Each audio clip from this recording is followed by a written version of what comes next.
This equation has infinite x's, but only one real answer. Let's solve it without skipping a single step.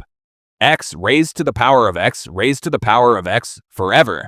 This is called a power tower. It never ends, so we can't work from the top down like a normal equation. Here's the trick. Because the tower is infinite, if we remove just the very top x, there's still an infinite tower left underneath, identical to the one we started with. That means the whole tower is equal to x raised to the power of the same tower again. Let's give the tower a name, y, so y equals x to the power y.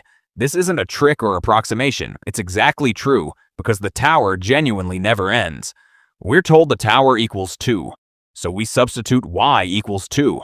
That gives us 2 equals x squared. Wait, let's be careful. Y equals x to the y, and y is 2, so x to the power 2 equals 2. That means x squared equals 2. To undo a square, we take the square root of both sides.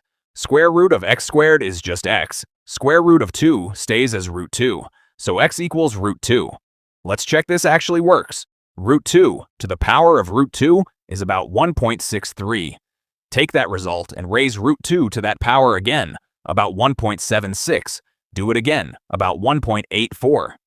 Each time, the number creeps closer and closer to exactly 2. Now here's something strange. What if instead the tower equals 4? Using the exact same method, y equals 4, so x to the y equals 4, so x to the power 4 equals 4. Taking the fourth root of both sides, x equals the fourth root of 4, which simplifies to root 2, the same x as before.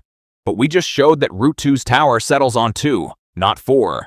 A single number can't have two different infinite tower values. So this second answer, despite coming from valid-looking algebra, is fake. It's called an extraneous solution, one that satisfies the equation on paper, but not in reality. The reason: an infinite power tower only converges to a real value when x is between about 0.066 and 1.445. Inside that range, every x settles on exactly one value, permanently. Root 2 is locked to 2. It was never capable of reaching 4. Not every equation that looks solved actually is. Subscribe for more.